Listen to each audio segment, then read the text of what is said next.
я вечно то глаза закрою.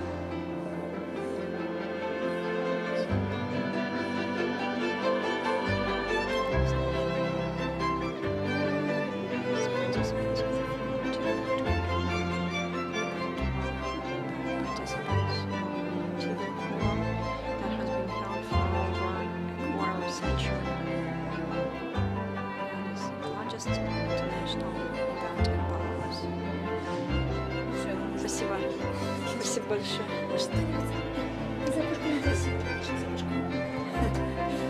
Я, короче, вчера подготовила 2 нитки бус. Выложила все это. Забыла.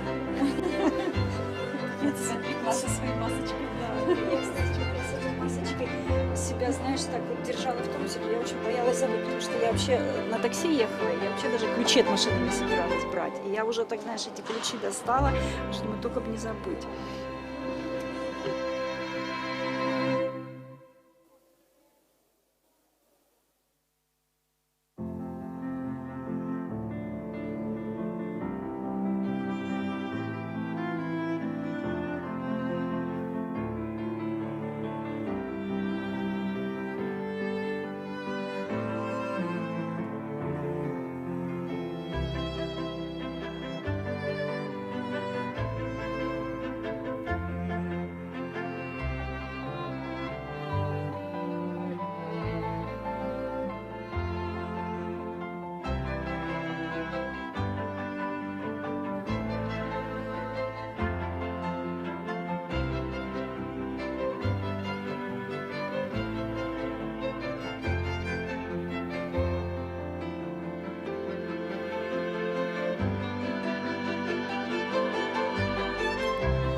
Добрый день, дорогие друзья.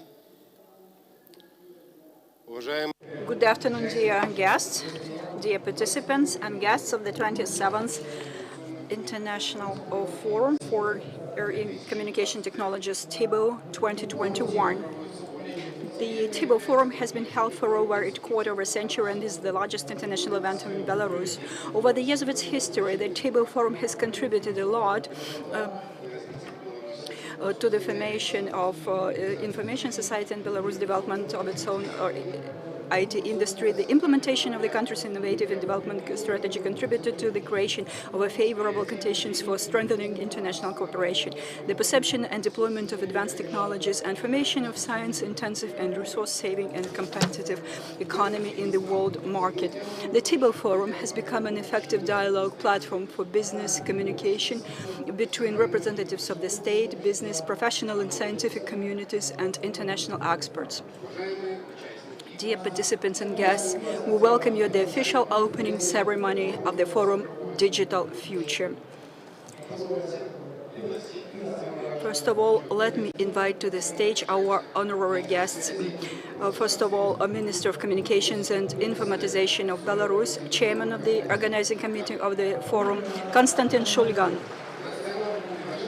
We invite to the stage member of the board, Minister in charge of internal markets, informatization and information and communication technologies of the Eurasian Economic Union, Gigam Vardanyan, the regional director for CIS region, International Telecommunication Union, Natalia Mochur, General Director of the Executive Committee of the Regional Commonwealth in the field of communications, Nurudin Muhiddinov. We also invite Minister for the Development of Information Technologies and Communication of the Republic of Uzbekistan, Shuhrat Sadikov. We invite the Director General of Beltelecom, Yuri Petruchenya. We invite to the stage Director of Belhuawei Technologies, Van Chain. Director General of Mobile Telesystems, LLC, Vladimir Karpovich.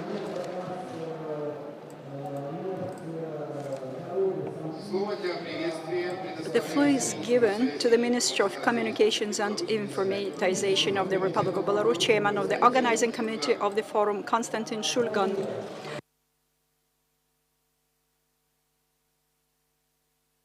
Good afternoon, dear colleagues, dear guests, participants of the exhibition. Today's event is not a typical one because after a long period of time in holding such large-scale events, we probably really miss live communication to different extent, so that we could see what achievements have been made, maybe new ideas, maybe not necessarily breakthrough ideas, but necessary for us to be able in our country to raise to a new level, not just, let's say, various things, but also real sectors of the economy, and introducing the solutions that you have seen at the exhibits in our halls. Along the same lines, as a chairman of the organizing committee, initially in the preparation of this event, we paid a lot of attention, or particularly to a different side of the coin or medal, holding such events so that we could discuss or present, or maybe sometimes even to brag about some achievements, some results, some outcomes that we have achieved, but at the same time to at least invoke the interest with the specialists that take part in this event, that have come over here, that are listening to us, and hopefully, maybe not necessarily in the course of workshops, but during live communication further on. And here, both the Minister of Communication and other participants are ready for continuation of the dialogue, not just within this forum, but also in the future routine daily work. Of course, our event proves that the interest and correctness of the chosen course is confirmed with the welcome address of our president and visit and opening of the exhibition of the Prime Minister and many other high-ranking officials. This proves that this area is of interest in all areas, in all ministries and agencies, and a lot of attention is paid to this area.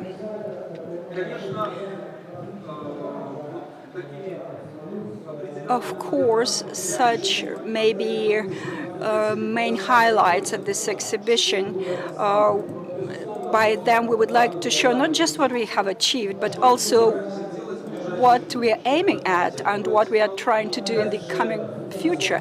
The 5G technologies and again some other associated with this technology areas like the Internet of Things and the application of this technology in all areas like agriculture, industry, training, healthcare, because this technology allows, let's say, at a totally different level to hold, let's say, even typical technological or things, but in a totally different way and much more effectively.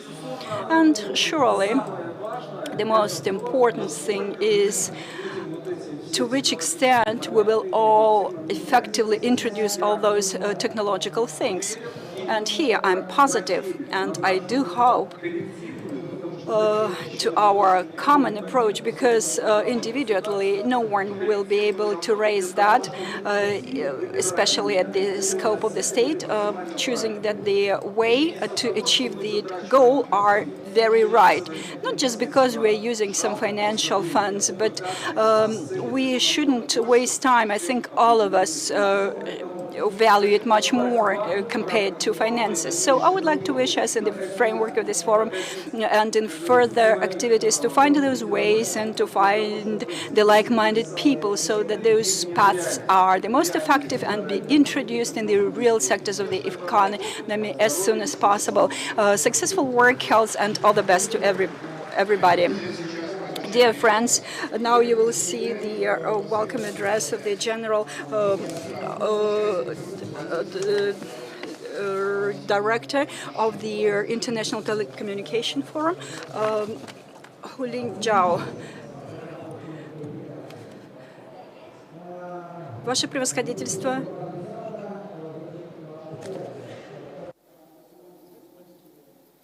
To the bold digital transformation undertaken by the Republic of Belarus. I congratulate the Prime Minister and the Minister of Communication and Information for government-wide policies, like the Digital Development of Belarus program for 2021 to 2025. State programs such as this are launching Belarus into the next decade of ICT development.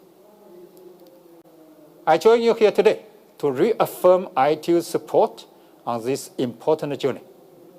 Today, we are cooperating in key areas ranging from smart cities and cybersecurity to digital inclusion, ICT accessibility, and ICT policy and regulations. For example, ITU and Belarus, we are organizing a regional training on 5G right here during TIBO 2021. I'm pleased that this year's exhibition at TIBO focuses on capabilities of advanced technologies. Advanced and emerging technologies like 5G and others will be central to our efforts to build back better from the COVID-19 pandemic. Ladies and gentlemen, many challenges, but also a lot of opportunities lie ahead. As I said last month on World Telecommunication and Information Society Day, now is the time to accelerate digital transformation. I'm confident that the technological development on display at TIBO 2021, as well as the partnerships formed during this forum, will help accelerate ICT development both in Belarus, the region, and across the world. I wish you all a successful and productive TIBO 2021. Thank you. Дорогие друзья, слово для приветствия предоставляется члену коллегии, министру по внутренним рынкам, информатизации и ЭКТ Евразийской экономической комиссии Гигаму Варданяну. Спасибо. Я хотел еще раз поблагодарить, тем более. Thank you very much. I would like to thank you once again because indeed this is the second forum during this day and I have a chance to make a presentation and to present the work carried out by the Commission. Indeed, the event is very extensive and organized in a very good way, and it's a chance to discuss various works that are carried out by us collectively.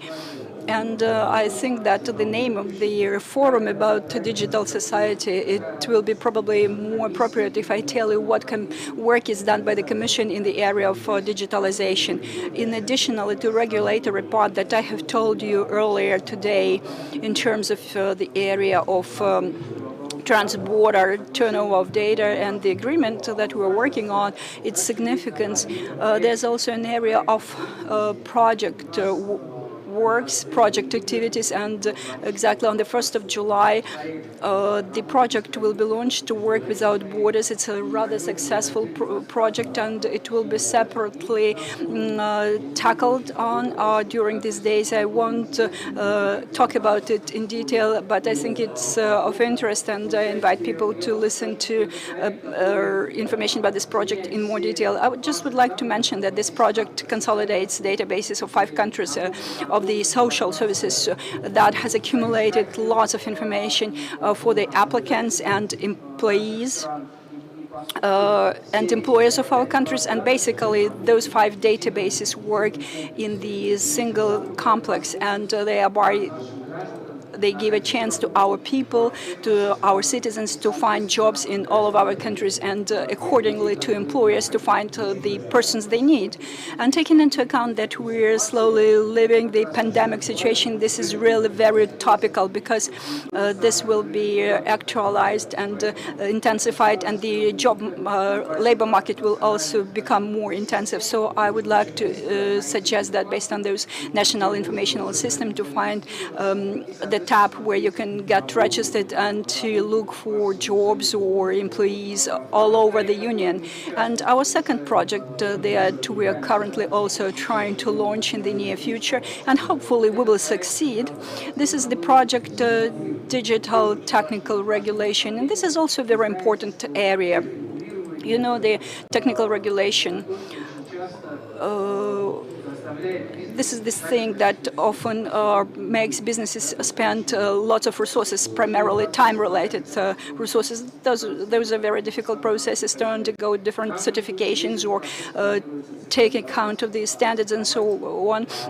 We propose to digitize those processes all over the union, and this will entail the situation that resources, especially time-related resources, will not be needed, and the goods and services that are manufactured in our union should be more accessible and introduced in the market easier. Our next project that we're also trying to launch, and basically we have approved 11 services for this project. Those are digital transport corridors. All 5 countries have coordinated the services that we find topical and prioritized, and we have work underway in this area to identify the mechanisms how we will introduce those services. Here a lot of work is underway also with the countries, and accordingly operators have been identified, and here there should be a consortium under which we should also move forward. There's another project as well for industrial cooperation that has been developed for a really long time, and its main purpose is to prepare a platform where our producers, manufacturers could see each other. And it's called industrial cooperation and subcontraction, so that we have subcontracts and so on. And it will also enable our producers to more actively work in the union space. in other words, these projects are topical right now, but we also have other projects coming from other countries, even about informational or security, and ending up with social projects that are tackled by the Commission. And if we talk about the integration part of those projects, of course, there's contribution assistance in the framework of this work in order to implement those projects. And practically, this event we see as part of our activity also we see digital future that would enable us in the project part to get some specific solutions. At the same time, we also believe that our main part is our work in creating the rules that will enable digital projects and any type of digital solutions to come to both our market and have no problems in the third countries' markets in an easier way. This is also an important area of the Commission's work. And probably with regard to the involvement and the scheme, I will also tell you, you probably know that we have separately a digital office for processing the initiatives. And their main work is consideration of the initiatives coming to the Commission. And of course, if there are some ideas generated in this area, we would also like to call upon you to generate those ideas so that we could consider them. And if we see that they are successful, or we will be able to work in this area as well. Actually, I wanted to apologize to my colleagues. Unfortunately, my plane is scheduled in a very short time, and I'll have to leave soon. So I briefly presented the work carried out by the Commission in terms of digital projects. But in the morning, we had a very detailed discussion of the key part. And that's it. Thank you very much indeed to everybody. I would like to thank everybody for this opportunity to have this presentation at the common platform in Minsk, and for this cordial hospitality. Thank you very much.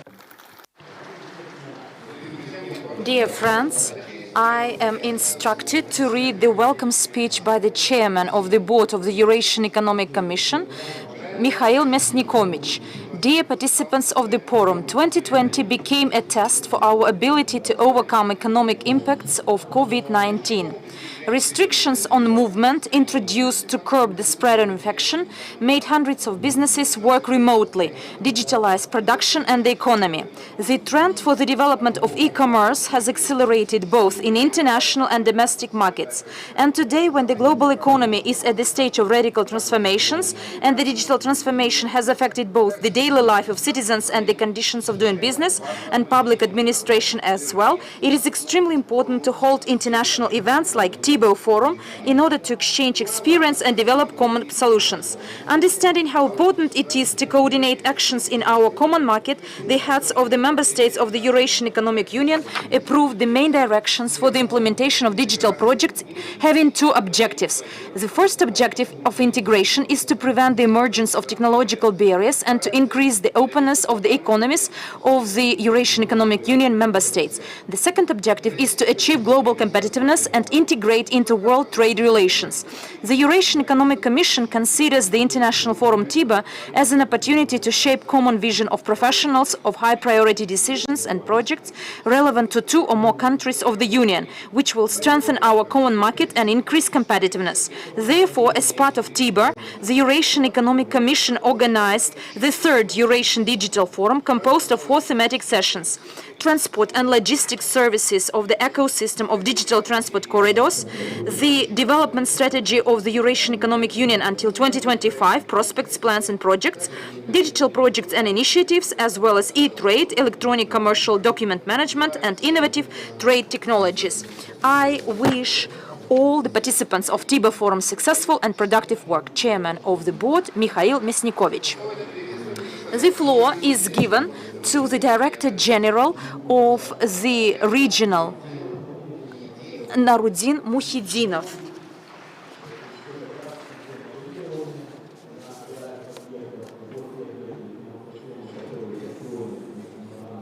The Director General of the Executive Committee of the Regional Commonwealth in the field of communications. Good afternoon, dear colleagues. I do welcome you to the 27th Forum on Information and Communication Technologies, TIBO 2021.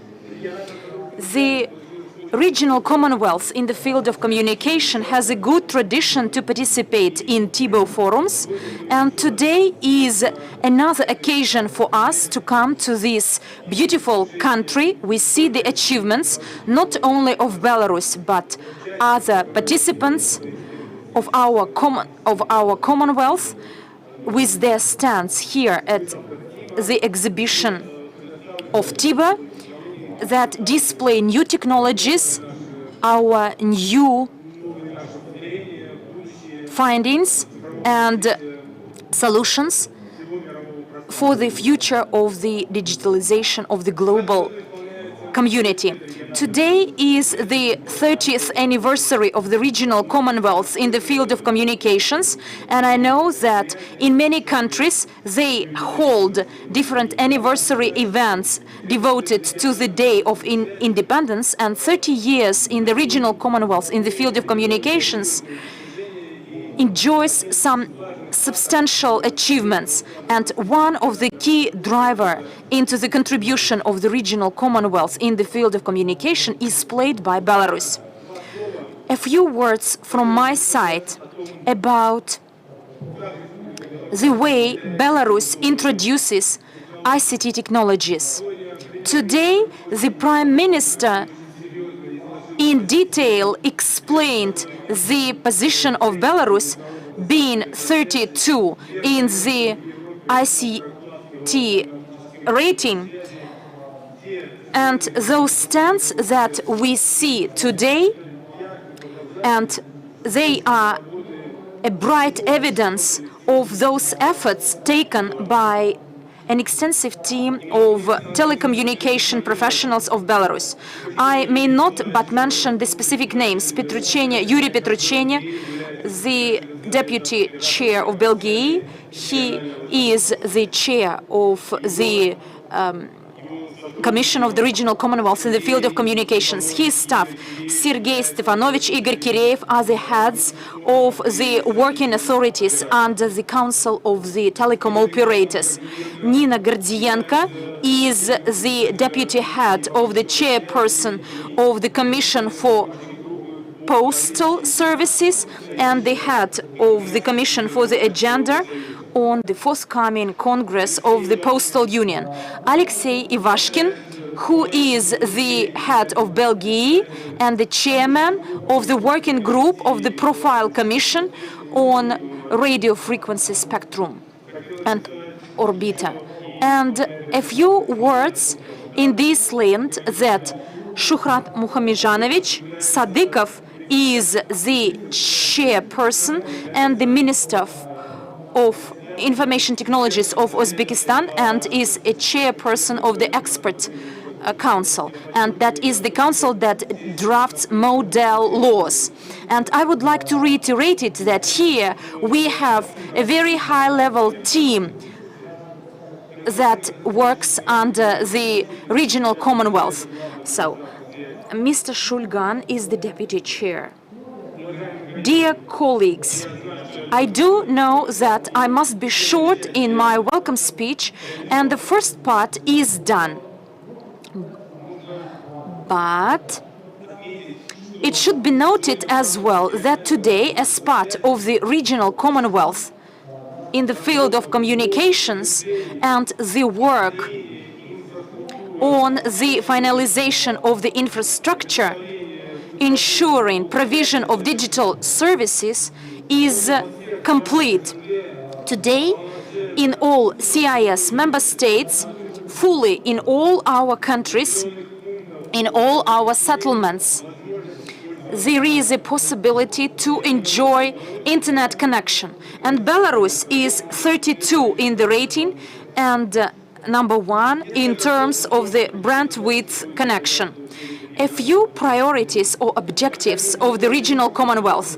When there is a ready-made infrastructure, fully functional, and there is a chance to introduce digital technologies in other fields of economy, as part of the Coordination Council for Informatization for CIS member states, we will launch a new stage of our work with the sectoral authorities. Today, there is clear understanding and green light from the heads of the Commission for the Development of Information Society and Digital Transformation, so that together with the management and the structures of the CIS member states, as well as our dear heads of the telecommunication authorities present here, to announce that we are to start the work on the introduction of ICT in the areas mandated to the Ministry of Economy and Health. And the relevant laws, template laws, as I mentioned at the Interparliamentary Assembly in the forthcoming meeting, they are already in process of their development. There is everything required so that we can start and finalize this work on the shaping of the information society.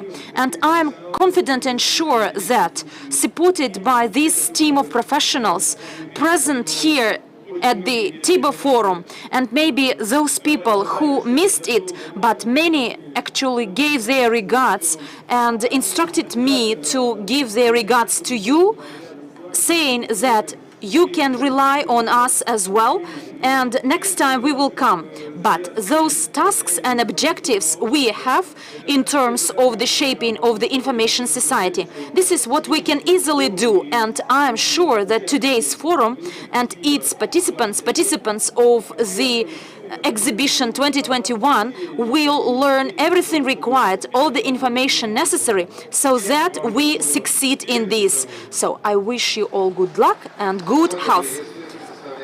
The floor is given to the Minister for the Development of Information Technologies and Communications of the Republic of Uzbekistan, Shukrat Sadikov.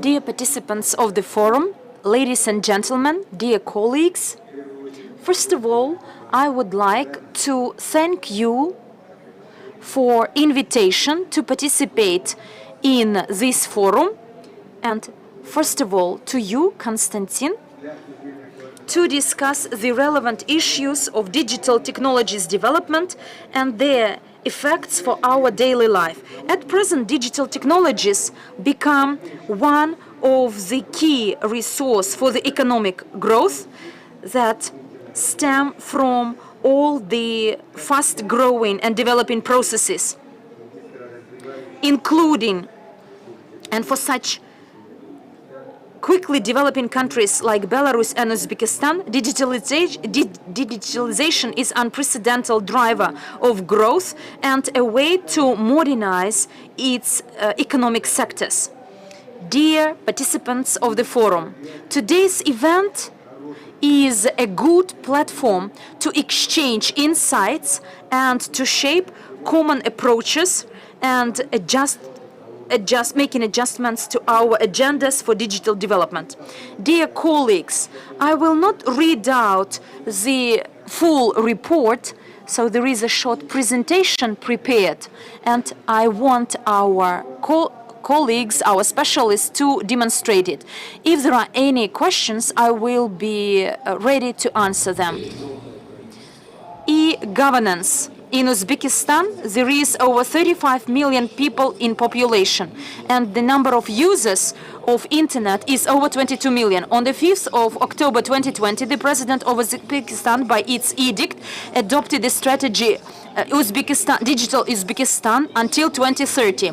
And in all public authorities, in all economies, there is active introduction of digital technologies. The system of e-governance includes over 30 systems of public authorities. Information system reduces the human load and consequently reduce the corruption rate and reduce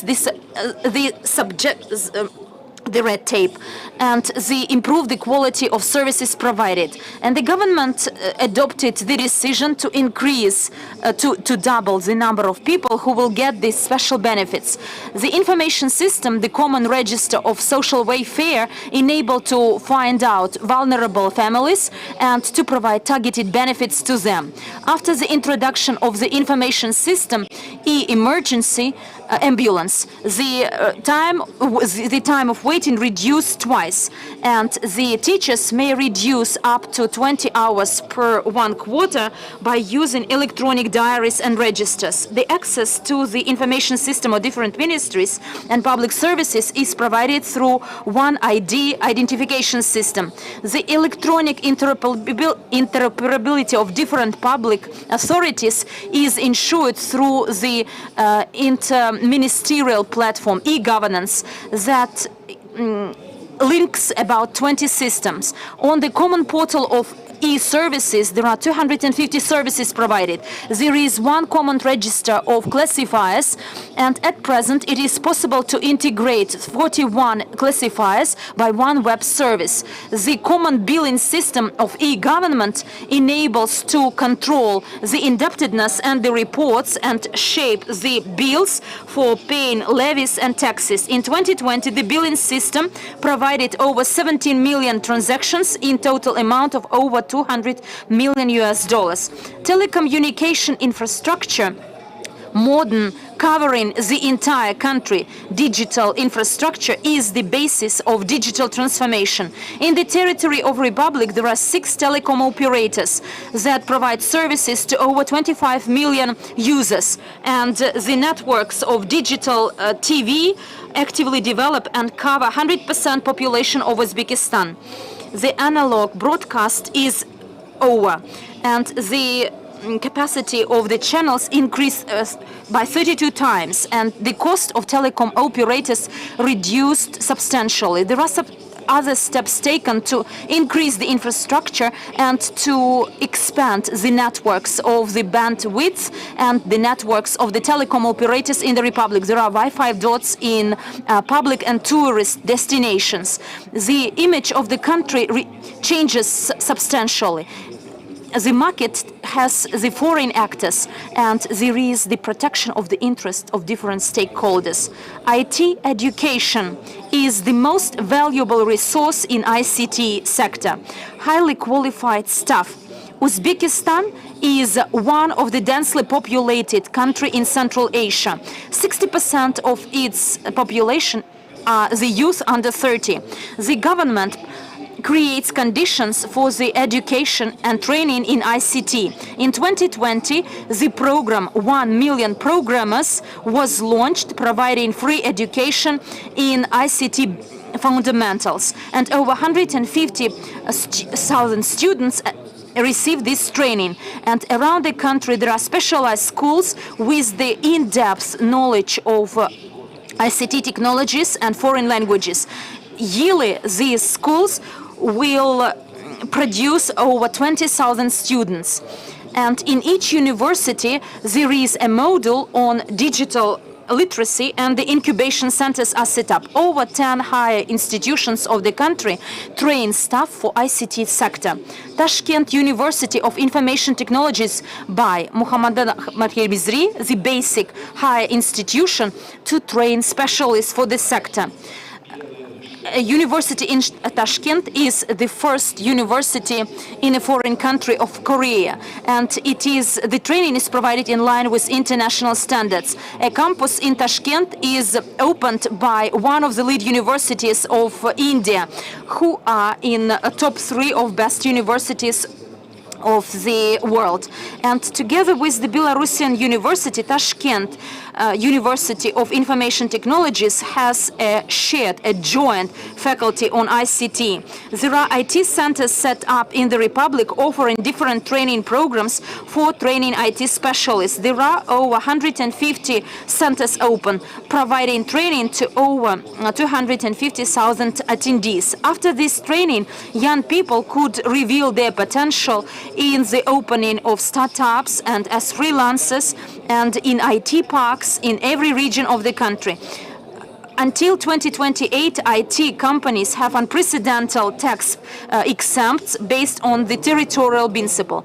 Uzbekistan is the motherland of talents, and those reforms in the sector of education aim the creation of the unique ecosystem where every person may reveal his potential in IT sector, giving good opportunities for emergence in the country of bright and interesting IT projects and startups. Thank you very much for your attention. Dear friends, now there will be the welcome by the Minister of Communications and High Technologies of the Republic of Azerbaijan, Rashad Nabi Aglu Nabiev. He will greet the participants of the 27th International ICT Forum, TIBO 2021.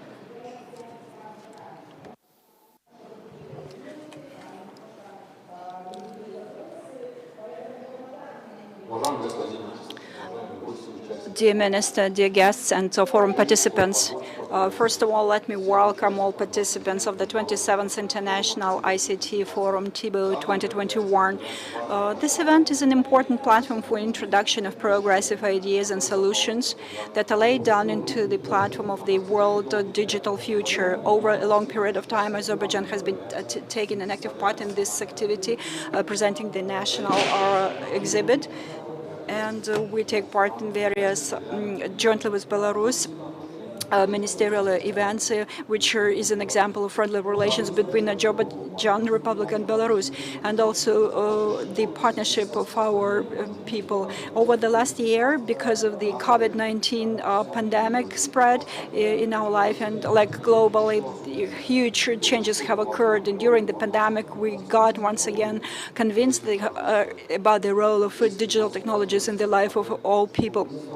A drastic increase in ICT services was taken into account in the resolution of the tasks that we were facing. And I should say that in Azerbaijan we coped this task successfully because we provided sustainable communications and the qualitative provision of services. And I believe that during this forum there will be a chance to share experiences that was achieved in ICT sphere and also to discuss the issues associated with technological and technical support, curbing the pandemic. And I wholeheartedly wish to all the participants to achieve the set targets and achieve dialogue and fruitful work. Thank you for your cooperation. Dear friends, I would like to invite the Ambassador Extraordinary and Plenipotentiary of the People's Republic of China to the Republic of Belarus, Se Xiaoyun.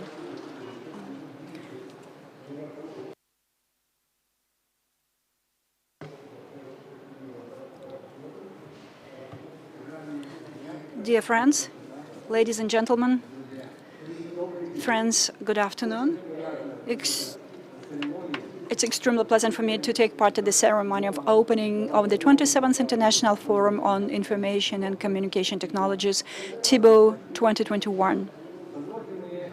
Let me, on behalf of the Embassy of the Chinese People's Republic to the Republic of Belarus, express a warm welcome and congratulations on the successful conduct of the forum. Along with the wave of digital economy covering the entire world, with continuous in-depth introduction of information and digital technologies, all aspects of urban, industrial, and even social life are becoming embodiment of digital transformation. Currently, if we talk about digital economy of China, it amounts to 1/3 of the GDP, which makes it the main driver for the acceleration of transformations, quality and increase in quality and changes of the capacity of the economic development of China. This year, at the beginning of the 14th five-year period of China, our country has determined 10 spheres of application of big data and 7 key branches of digital economy in order to more clearly identify the areas of the development of digital economy and IT industry. And it's viewed that cloud calculations, big data, and other digital branches will bring about more than $9 trillion American dollars, like economic benefit in the course of a 14th five-year period of China.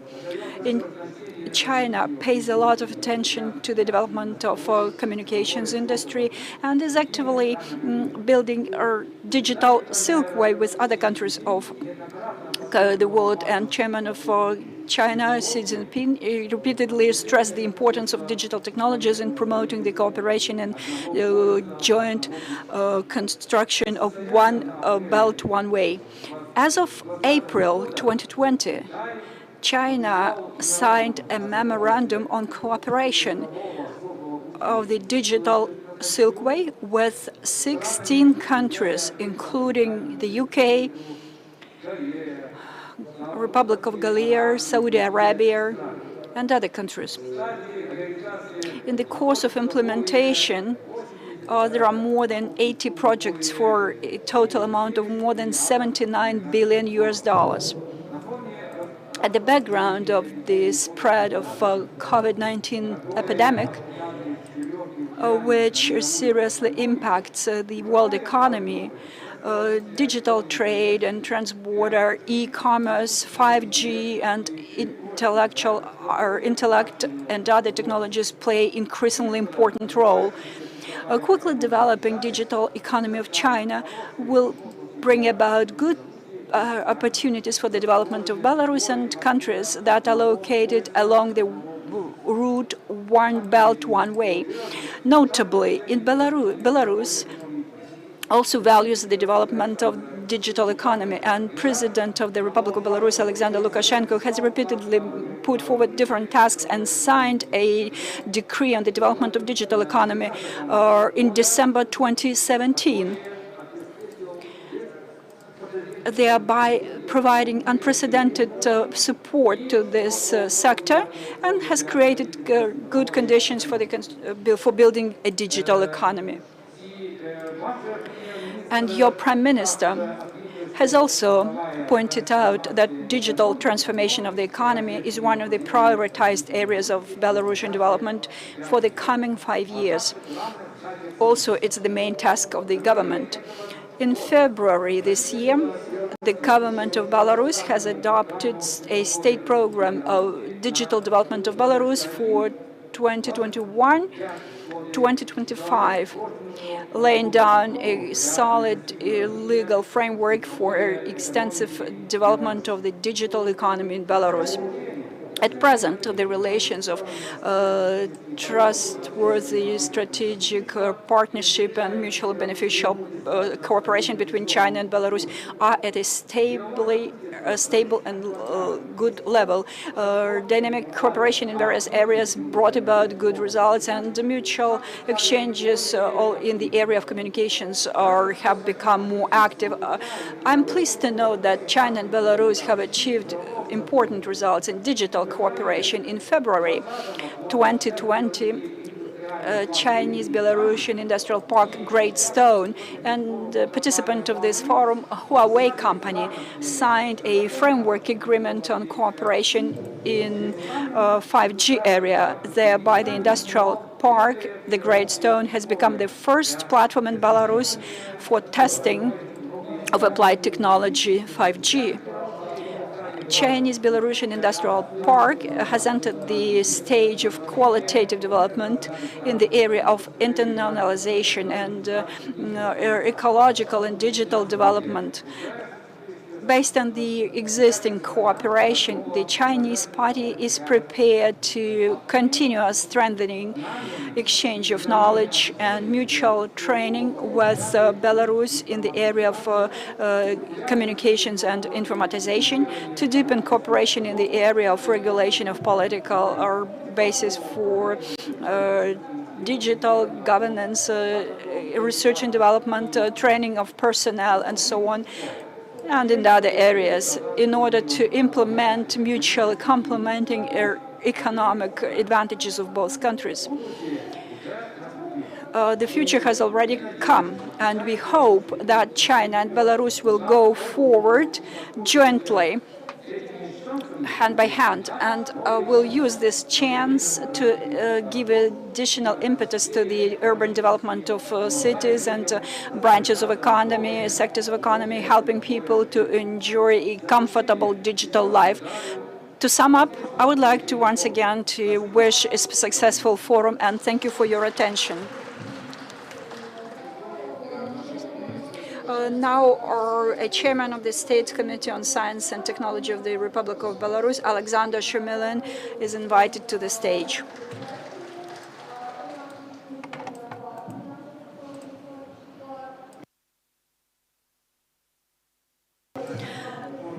Good afternoon, dear forum participants. On behalf of the Scientific Committee on Science and Technology of Belarus and personally from myself, I would like to welcome organizers, participants and guests of the 27th International Forum on ICT, TIBO 2021.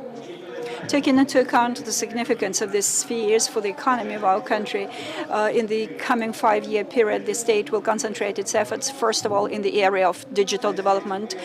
Therefore, the first priority set by the President of prioritized areas of scientific and innovative activities for 2021-2025 has been determined: digital information and communication and interdisciplinary technologies and production based on them.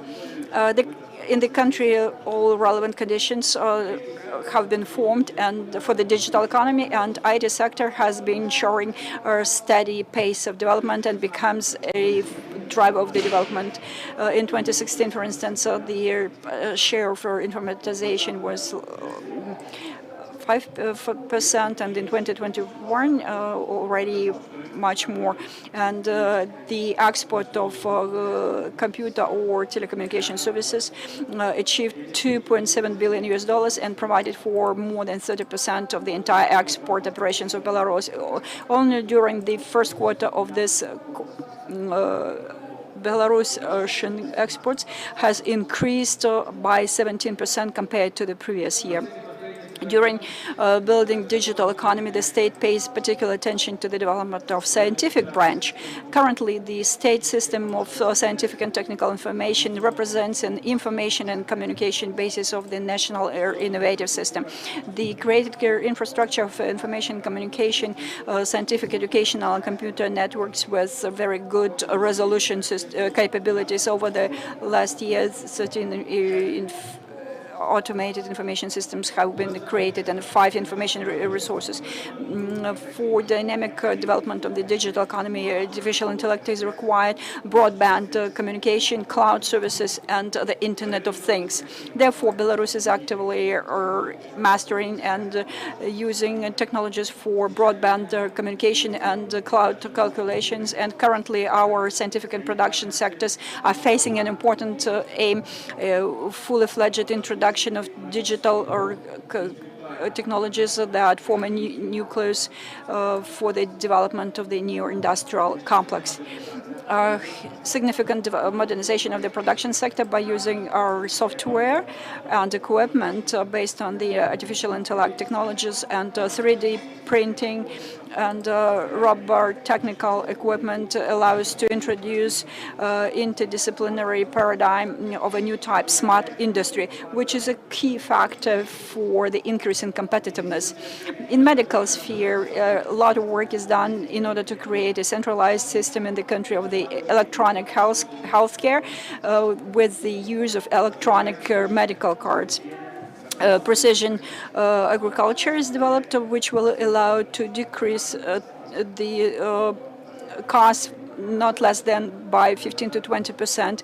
And those of you who monitor the situation, our Belarusian MTZ has presented a new tractor like a drone, which is currently being tested. The automation of production processes and enables to change the typical typical approaches to production. 3D scanning, 3D print is added. Virtual experiments and research are held at the totally different level. In Belarus, the first pilot digital think tanks are developed. Due to the creation of the Belarusian integrated service accounting system, in just 2020, more than 4 million state electronic services have been provided. We can say surely that in Belarus there's a targeted concept for the creation of digital economy, and it's being developed, and cutting-edge digital technologies are developed, and smart cities are created, and implementation of the concept of future in big cities, digital future, and it's used for a lot of tasks of provision of comfortable life and safety of life, transportation support, ecology, utilities, energy, construction, healthcare, and education. A project of the innovative development of Belarus for 2021-2025. A lot of attention is given to the development and modernization of our production with the use of digital solutions, Industry 4.0, including the Internet of Things and artificial intellect and machine learning, 3D design, big data, and a lot of other things allowed to form a production and digital ecosystem of the state.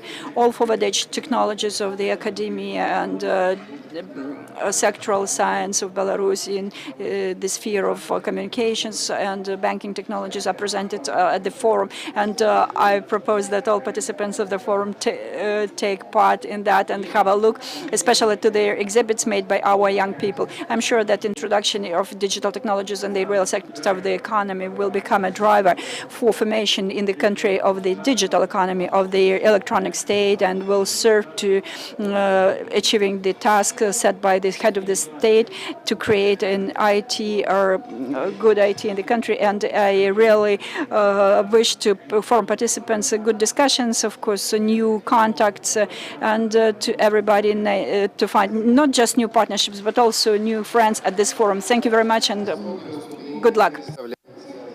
The floor is given to the General Director of the floor is given to the Director of Belhaway Technologies, Van Chen, who will present the report 5G Accelerating Digital Transformation to Improve the Quality of People's Life.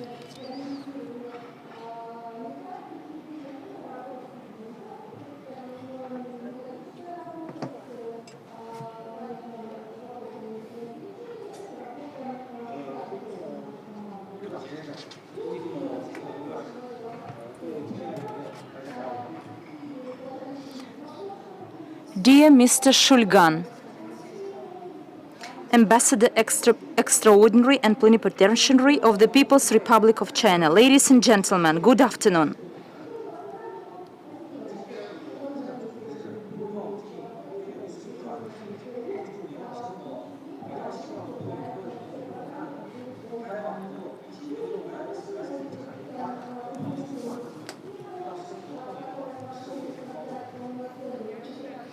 I'm very pleased and excited to take part in the 27th International ICT Forum, TIBO 2021.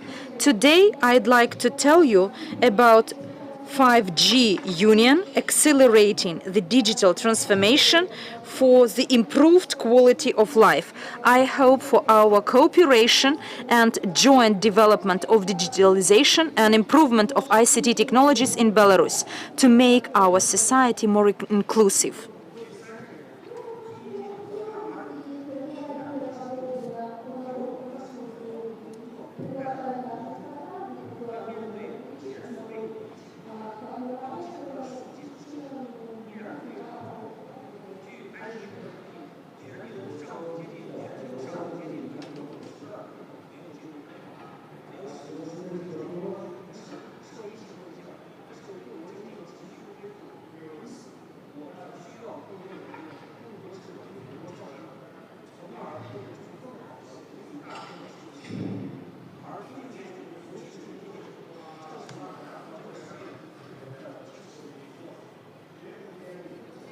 Over the last 30 years, the speedy development of ICT technologies changed the world and contributed a lot to our life and work.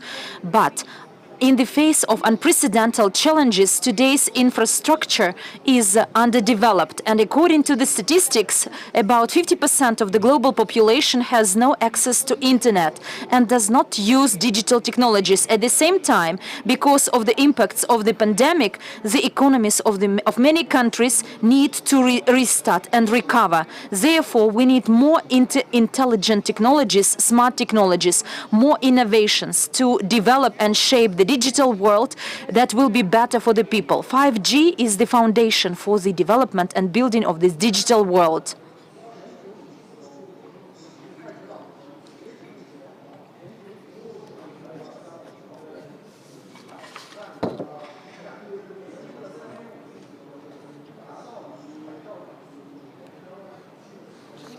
As you can see, the global penetration of 5G is at this stage of acceleration. At present, we have over 165 G networks, over 1 million of 5G basic stations constructed globally, and about 500 users connected. And the speed is hundreds of megabits per second.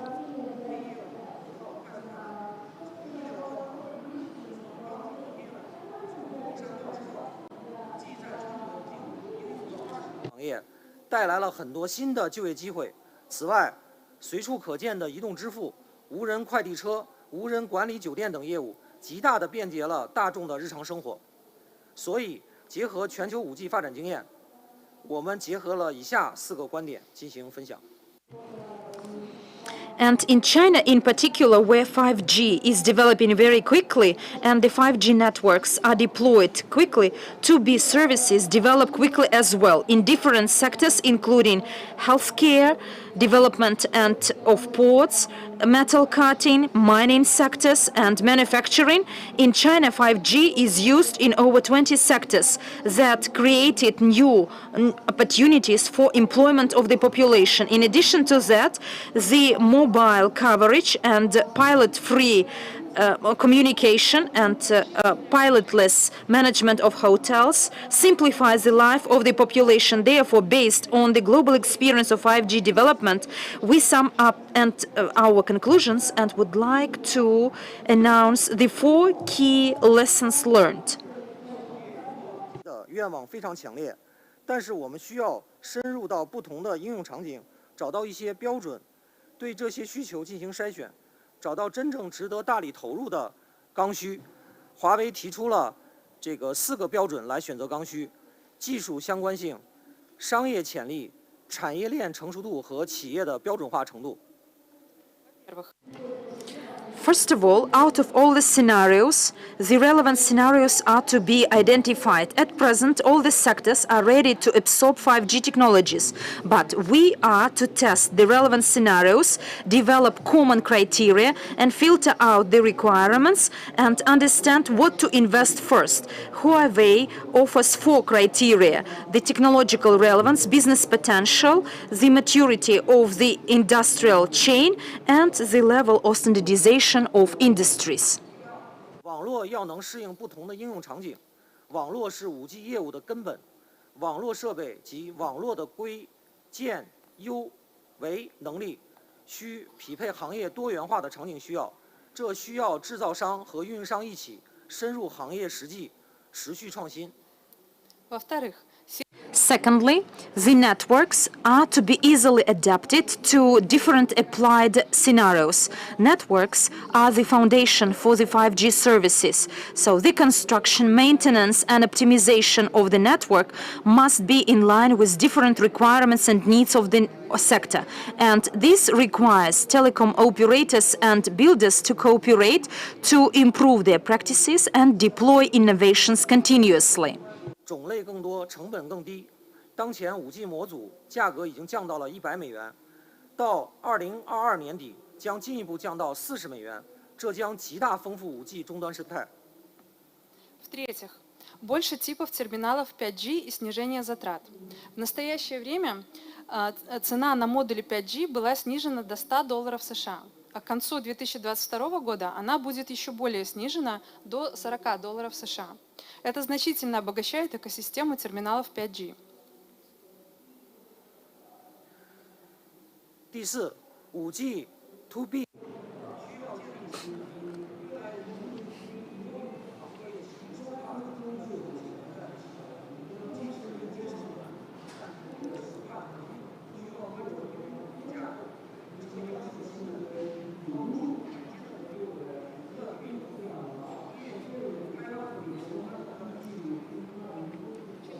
Fourthly, 5G2B needs new opportunities. There are more and more 5G2B requires digital transformation of industries, of different industries. 5G is a source of connection, but 5G2B infrastructure requires modernization, including new opportunities and the use of cloud and sectoral applications and the synchronization.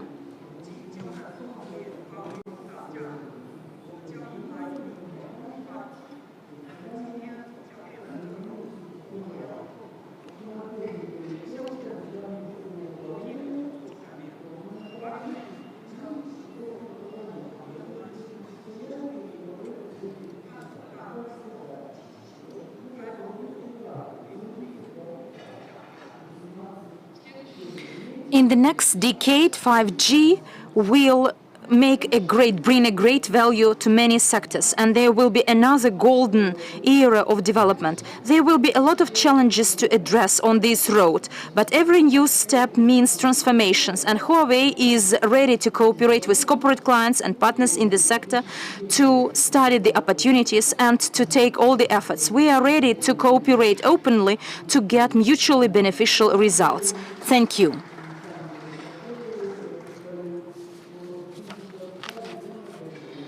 Dear friends, and now we would like to invite the director of the Radio Access Network Department of MTS, Alexey Maslyankin, who will present his report, The Beginning of the 5G Era.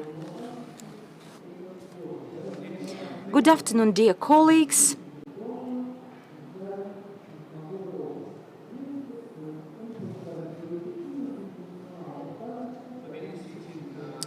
Mobile networks, since their establishment, evolved from the provision of voice services to the provision of data services.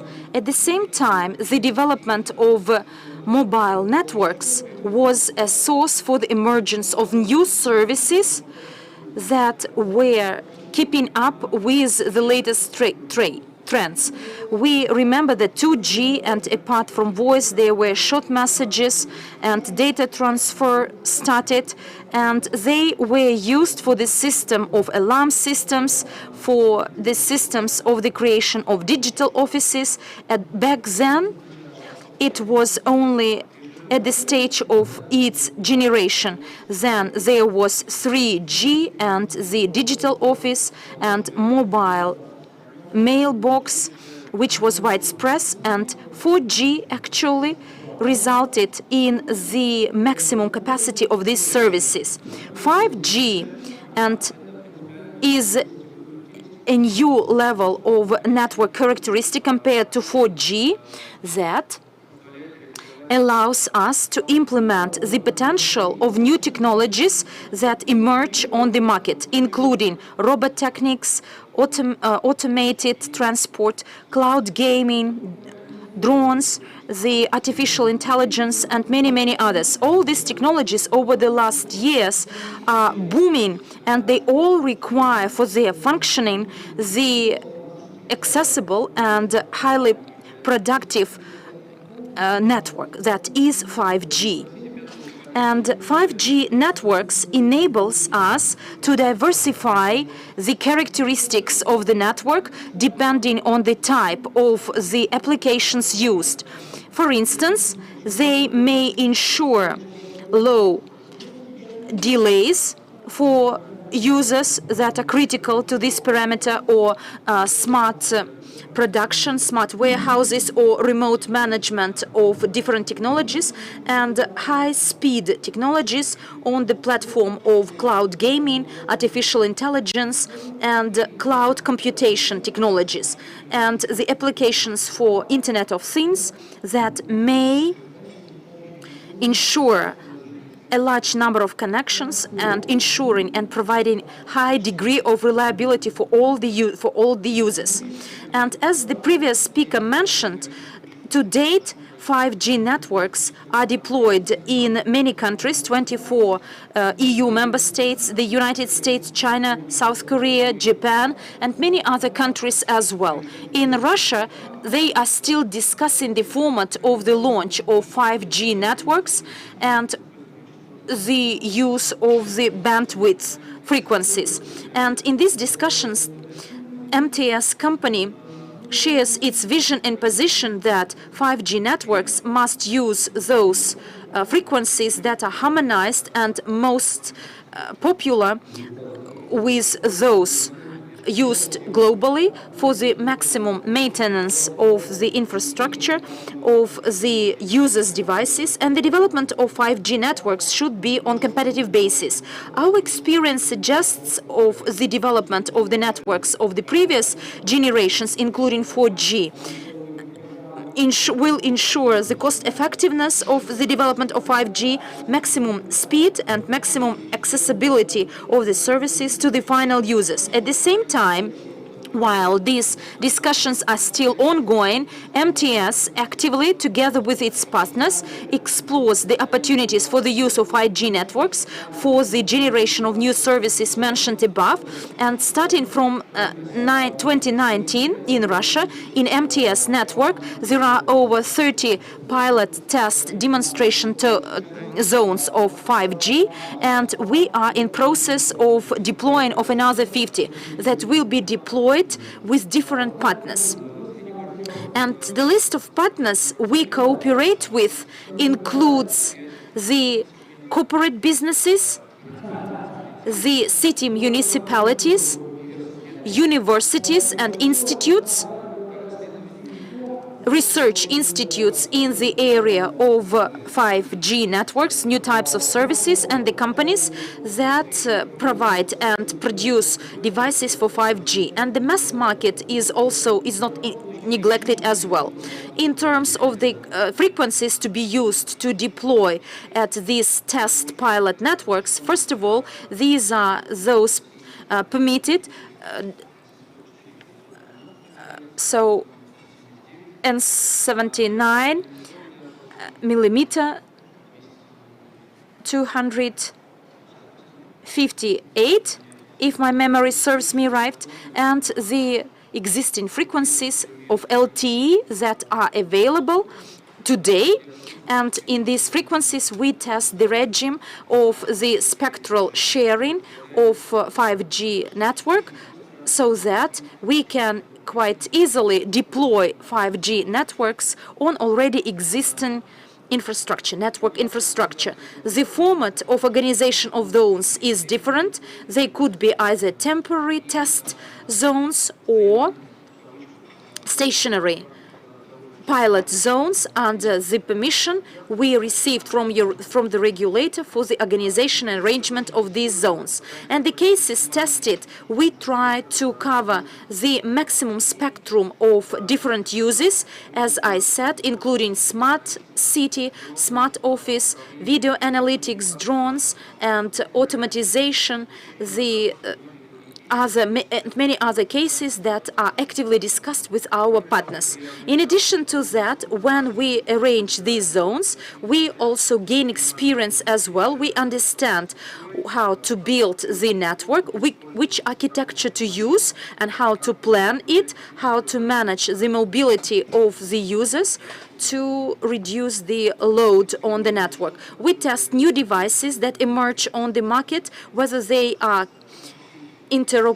their interoperability with our network devices produced by key vendors. So these are a number of some examples, and in those test zones over the last 2 years, over 30. And the first one is launched in Moscow in 18 locations as of to date, and the diapason is 4.9, and all those subscribers with the terminal supporting this diapason, and in case it is open on the terminal of the vendor of the subscribers' devices and equipment, then in this network they may connect, they may link and try its operation 5G with the speeds 1.7 gigabit per second.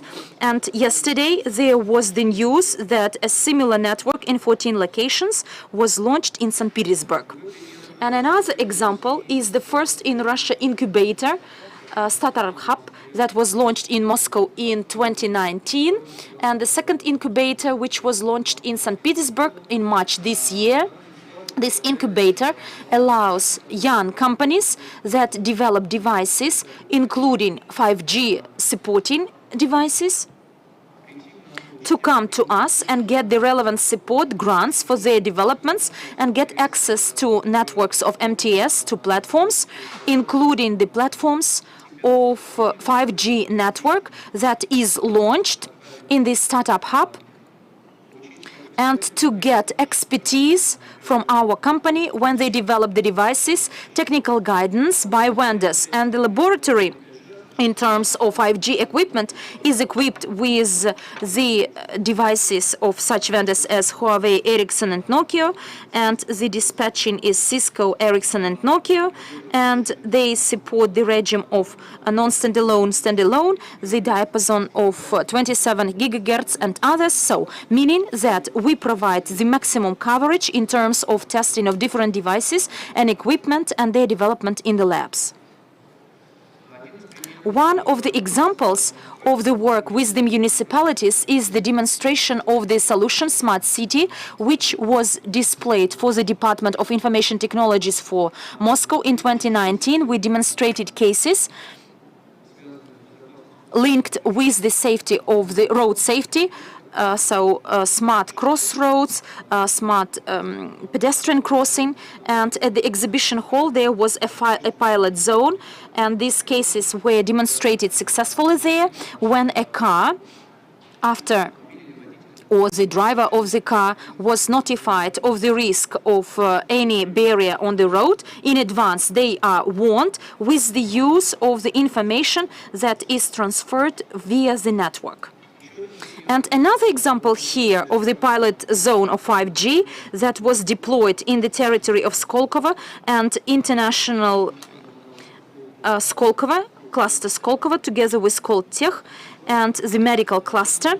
So in this zone there, we plan to pilot a wide range of cases, starting from video recording, drone management, e-health and automatic transport, and at present we launched over 8 locations, 2 outdoor and indoor in diapason 4.9 gigahertz, and one of the basic stations that was used for the launch is the basic stations that was developed by Skoltech, and there they use the software provided by Skoltech, including for the piloting of the technical solutions of the domestic production of 5G for 5G networks. I am done. Thank you very much for your attention.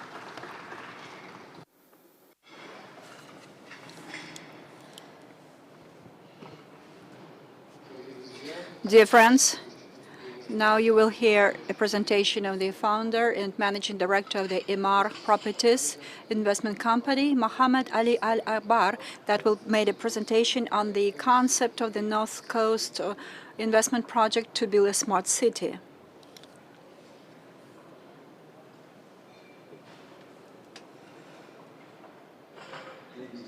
Gentlemen, good afternoon.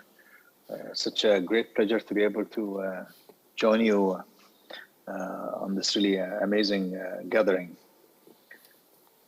I think it's really quite interesting that if we look at the evolution of human life, I guess it's quite obvious that as we progress in life, it's not only that that technology is improving, that I think, on all levels almost. But I really believe that technology was with us for a long, long time. And therefore, if you look at the human life over the past 500 years, the evolution was still there, except that the type of evolution that we see now, due to human ability and due to technology, telecommunication, exchange of knowledge globally and regionally, it made us quite conscious and quite keen on the evolution process itself. So we've started our business almost 25 years ago, and we are very lucky enough that everything we've done was really almost evolved around building new cities. And we really didn't plan it, to be very honest with you, but we got very lucky that we got involved that way in the way we build cities. And of course, I mean, especially when you look at our part of the world, we do come from areas where we call ourselves as new countries. I mean, the United Emirates is roughly about 45 years old. So the evolution that we've seen and the change and how we build our cities and what consumers demand, it has a drastic change. Because don't laugh, but water and electricity came first in my mother's house with all of us 13 kids. It was at the age of 15, so I was 15 years old when water and electricity first came into our house. So therefore, when I say about human evolution and evolution of life, for us it was more drastic than other parts of the world. But the good news is that when that shock happens to you, of course you feel the improvement in one's life and progress. But the good side of it is that you become demanding. You expect more as you really progress in life. So if I were to take you through the change that we have gone through when it comes to the use of modern infrastructure and the effect of technology on our environment, especially when we build new cities, is that we thought that the change will really affect maybe the way we use technology. But it was way beyond than that, because technology itself evolved. We used to think about putting heavy infrastructure to really be able to be a modern city. Then the way the technology itself have changed, that also changed. Therefore, consumer start demanding the use of technology in everything they do, and it's quite silly actually that we develop hundreds of buildings and thousands of homes on an annual basis. And believe it or not, that when we do our surveys and ask our customers that what really matters to them first, and number one comment is that how fast is the internet? We thought we really wanted to talk to us about smart communities when talking about the efficiency of building, efficiency of construction, or maybe even, how can we really manage our traffic, deploying the best technology and saving energy and sustainability and all that. But imagine how all the infrastructure that we really think about putting in all of our development, it came to one question: how far is the internet? So we can communicate, we can exchange information, and how can we trade? Because I guess with internet you can trade, you can exchange information, you can take care of your health, and I think the COVID was a great example of how just with a strong Wi-Fi you can basically run your life. And I give you a small example. There was a young man in the family, and I told him, can you please tell me what are the really most important few things in your life? And he said, I think about air. I said, okay, air is very important, yes. And then he said, Wi-Fi. I said, okay, Wi-Fi is important, I agree. And I said, anything else? He said, no, I can't think of anything else. I said, well, don't you think that you can survive without water? And he said, no, but I can order it online and I can get delivery of water if I have Wi-Fi. I said, oh, interesting. I said, but don't you think that your mother and father are an important part of your life? He said, yes, but I can definitely do a video call with them if I have Wi-Fi and connect with them and see that they're fine and they check on me and they realize that I'm okay. Of course, I think if there was exchange of air on Wi-Fi, he would have kind of thought that Wi-Fi is the only important element in his life. But that tells you how our future society think. But coming back and being more realistic, I really believe that sustainable cities and brilliant or smart cities are really driven by technology for the following reasons. One is that we use technology to design some of the most efficient communities. So when we look at our green areas and how we manage our green areas, the percentage of green areas to our buildings, that's a very important balance. But how do we design it well?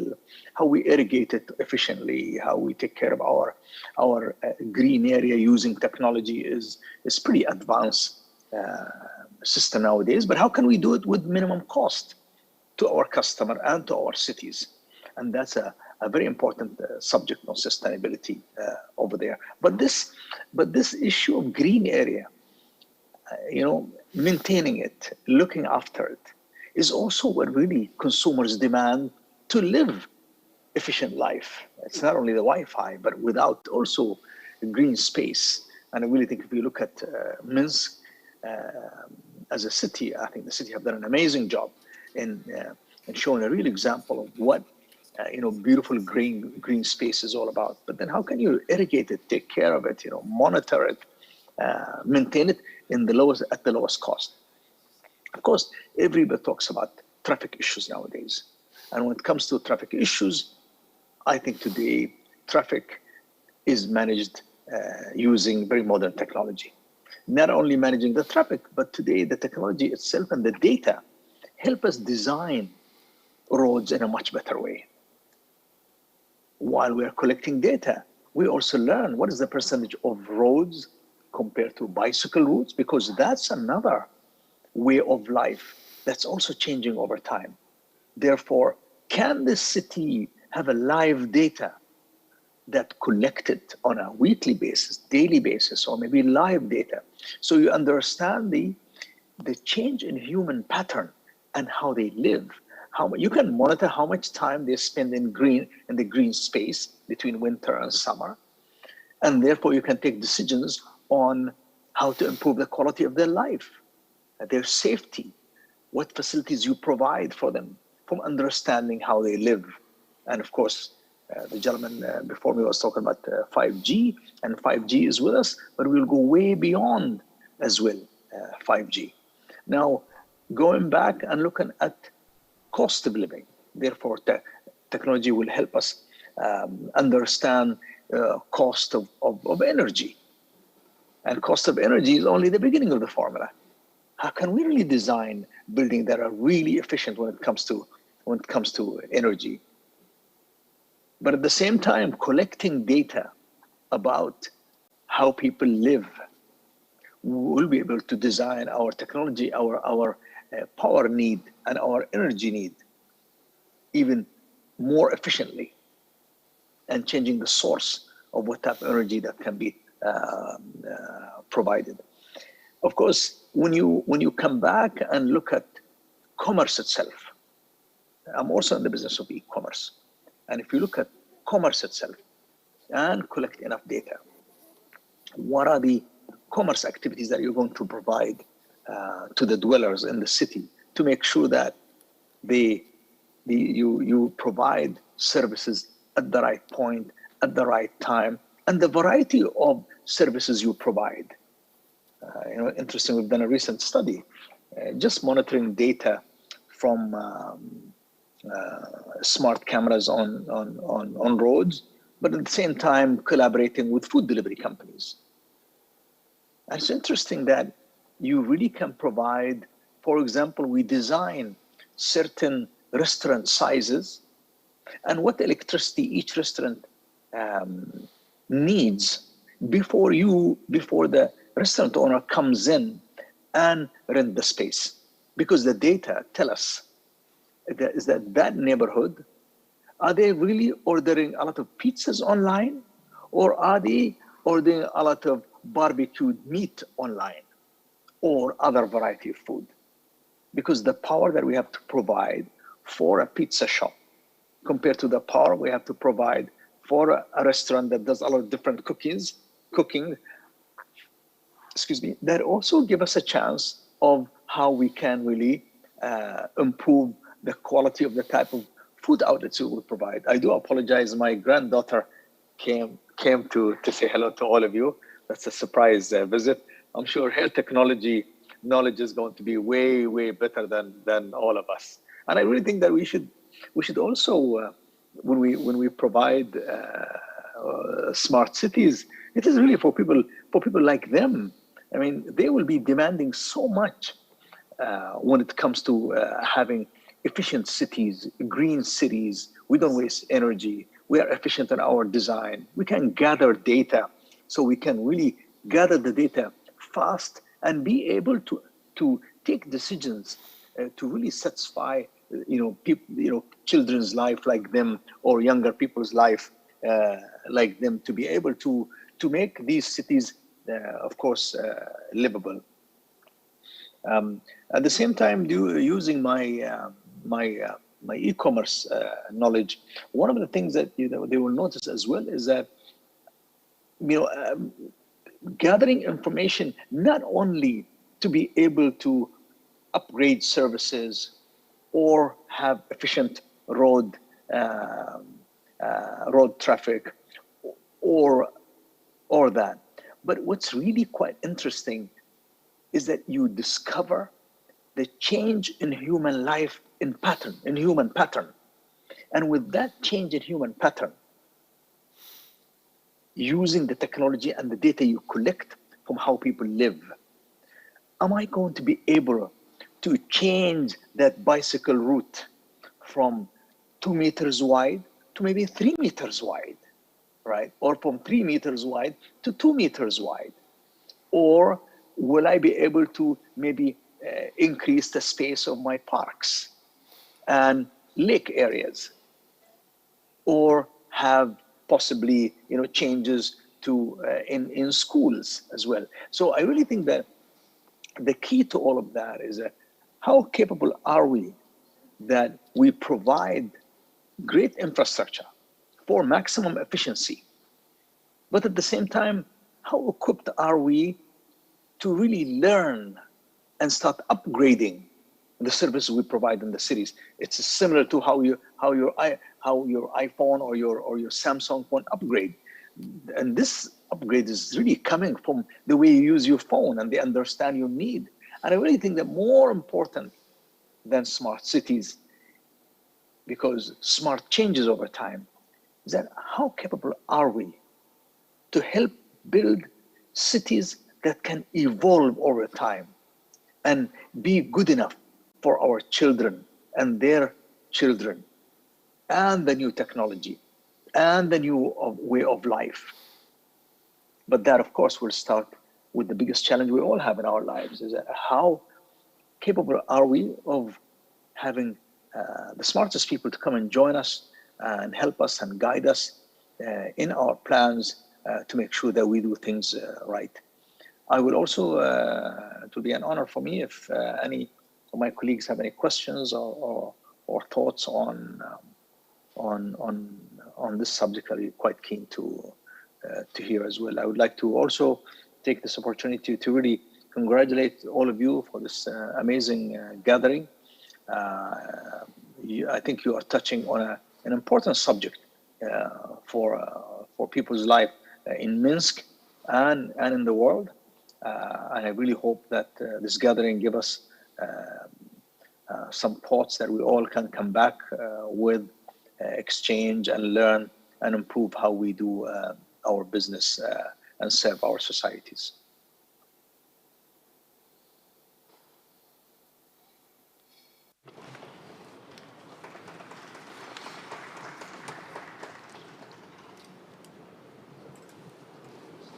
Maybe there are some questions.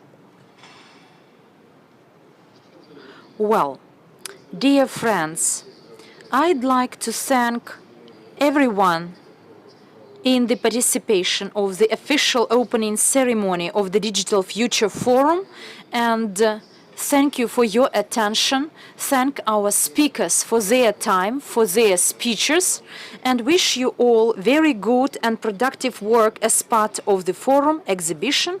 And we do invite you to enjoy a coffee break.